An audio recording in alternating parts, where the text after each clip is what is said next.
Hello everyone.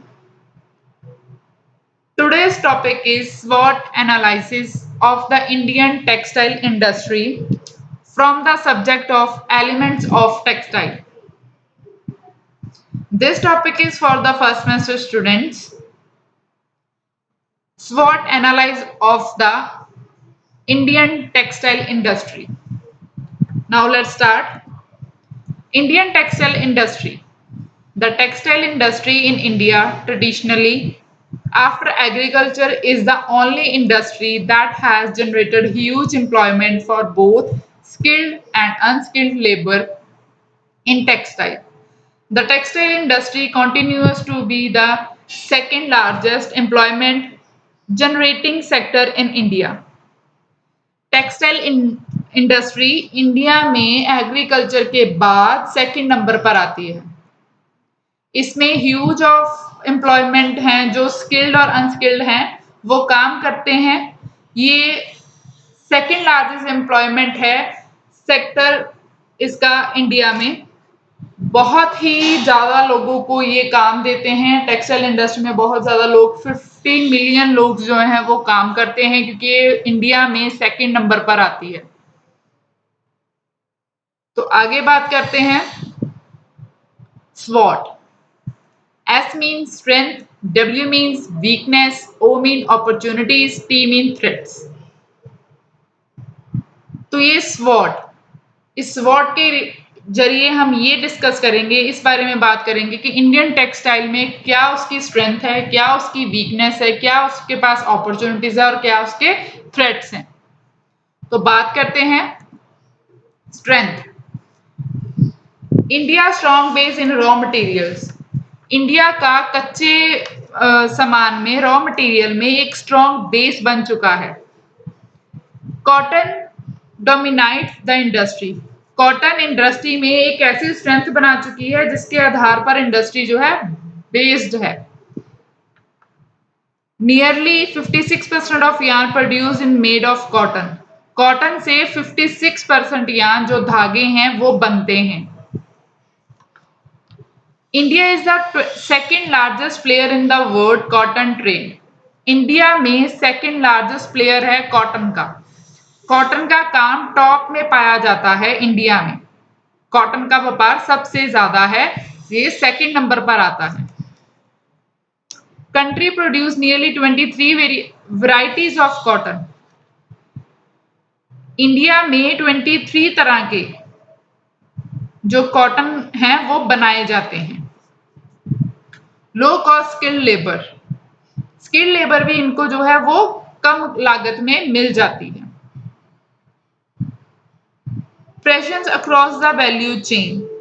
यहाँ पे value chain जो है वो बहुत जल्दी से अपने लेवल को पार कर लेती है। Growing domestic market. Domestic market को ये ग्रो की तरफ लेके जाती है। उसका जो डिमांड है उसकी और इंक्रीज हो जाती है, बढ़ जाती है। डिमांड भी जो है वो बढ़ जाती है, ग्रोइंग होने लग पड़ती है डोमेस्टिक मार्केट। ये सब इसकी खूबियां हैं, इसकी ताकत है, स्ट्रेंथ है टेक्सटाइल इंडस्ट्री की। अब बात करते हैं टेक्सटाइल इंडस्ट्री की वीकनेस की। फ्रेगमेंटेड इंडस्ट्री, ये खंडित इंडस्ट्री है। Unfavourable labour law. कोई भी लॉ जो है वो लेबर के फेवर में नहीं है। Industry is highly dependent on cotton. Industry जो है वो पूरी तरह से कॉटन के काम के, कॉटन के व्यापार के ऊपर डिपेंड हो चुकी है। कॉटन का एक ऐसा मुकाम बन चुका है कि ये सारी इंडस्ट्री जो है वो कॉटन के ऊपर ही निर्भर करती है। ये हुई उसकी weakness. Opportunities. Growth rate of domestic textile industry is 6 to 8% पर एनुअम। डोमेस्टिक जो घरेलू टेक्सटाइल उद्योग हैं उनका विकास दर, उनकी जो अप्रोच है, उनका जो ग्रोथ रेट है वो 6 से 7% हर बार बढ़ता है। Large potential domestic and international market. International market जो है वो और इंक्रीज हो रही है और लार्ज हो रही है। Market is gradually shifting toward branded readymade garments. अब मार्केट जो है वो शिफ्ट हो रही है ब्रांडेड के रेडीमेड कपड़ों में। बाजार धीरे धीरे जो ब्रांडेड कपड़े हैं जो स्टिच्ड हैं पहले ही, वो जो रेडी गारमेंट्स होते हैं उनकी ओर बढ़ रही है, उनकी ओर ग्रोथ कर रही है, शिफ्ट हो रही है। Emerging retail industry and malls provide huge opportunity for the appeal, handicraft and other segment of the industry. Retail industry जो है वो बहुत ज़्यादा इमर्ज हो रही है इस टेक्सटाइल में, क्योंकि ये बहुत ज़्यादा अपॉर्चुनिटीज जो हैं वो कपड़ों में दे रही हैं, मॉल्स में प्रोवाइड कर रहे हैं, हैंडीक्राफ्ट हैं और भी अदर सेगमेंट्स है जो इंडस्ट्री इनको प्रोवाइड कर रही है, इंडस्ट्रीज को ये प्रोवाइड कर रही है। Greater investment and FDI opportunities are available. Greater investment इनको बहुत मिल रहे हैं, कोई भी पर्सन है अगर वो इसमें इन्वेस्ट कर रहा है तो वो बहुत सारे ऑप्शंस जो हैं वो टेक्सटाइल इंडस्ट्री को मिलते हैं। कोई भी अगर पार्टनरशिप करना चाहता है तो वो बहुत से जो इन्वेस्टमेंट्स हैं वो इसमें इन्वेस्ट करते हैं। आगे बात करते हैं थ्रेट्स की, खतरा। International labour and environmental laws. Indian textile industry को इंटरनेशनल जो लेबर है उनसे बहुत खतरा है कि वो एडवांस चलते हैं, उनकी सोच एडवांस है, तो इसलिए इंटरनेशनल लेबर से उनको बहुत खतरा है। इन्वायरमेंटल के संबंधी भी इनको काफी खतरा है, क्योंकि उनके लॉ वगैरह कानून के उससे भी इनको काफी खतरा है। Competition from other developing countries specially China. Competition बहुत बढ़ रहा है आज के टाइम पे, आप अगर देखो तो चाइना बहुत ज्यादा आगे चल रहा है रादर देन इंडिया के। Geographical disadvantage. अब भौगोलिक जगह की बात कर लें, इनके पास जगह के काफी नुकसान हो रहे हैं, इनको जगह कम पड़ना, जगह का कोई और सीन निकल आना, तो जगह का भी काफी इनको नुकसान होता है। To balance the demand and supply. अब बैलेंस करना पड़ता है इनको डिमांड, मांग और सप्लाई, जिस सामान की मांग हुई है उसकी सप्लाई में भी। अगर डिमांड हुई है 100 की तो आपको इनको सप्लाई भी 100 की ही करनी पड़ेगी। इन दोनों को बैलेंस बना के ही इनको चलना पड़ता है। अगर डिमांड 100 की है, सप्लाई 90 की हो रही है, तो वो भी बहुत बड़ा खतरा है इनके लिए। To make balance between price and quality. अब प्राइस एंड क्वालिटी इन दोनों में भी बैलेंस बना के रखना पड़ता है, जिससे इनको कोई भी लॉस ना हो। तो ये सारे थ्रेट्स हैं, खतरे हैं जो टेक्सटाइल इंडस्ट्रीज में हैं।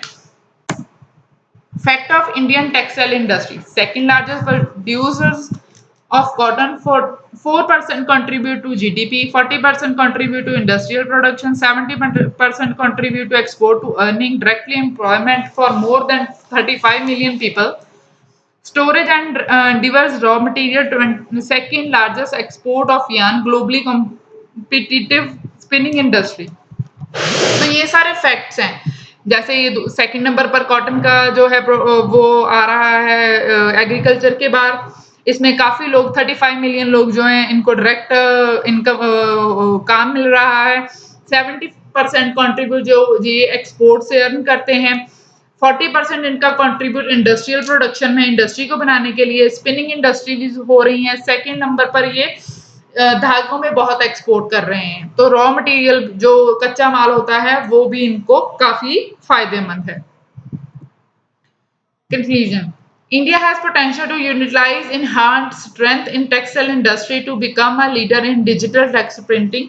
Business needed to rethink marketing and branding strategies. India में टेक्सटाइल प्रिंटिंग को एक नए सिरे से फिर से स्टार्ट करने की जरूरत है। वो इस बारे में और ज्यादा सोचे ताकि और ज्यादा स्ट्रेटजी बने और ज्यादा मार्केटिंग हो, जिससे और बिजनेस जो है वो आगे डेवलप हो। इन सब जो थ्रेट्स की बात की है, वीकनेस की बात की है, उन पर अगर काम किया जाए तो टेक्सटाइल इंडस्ट्री जो है वो काफी आगे तक जा सकती है। हमें इंटरनेशनल लेबर की भी जरूरत नहीं पड़ेगी अगर इनके ऊपर अच्छे तरीके से काम किया जाए। सो इसके साथ हमारा टॉपिक कंप्लीट होता है। I think you all understand this presentation. Thank you so much.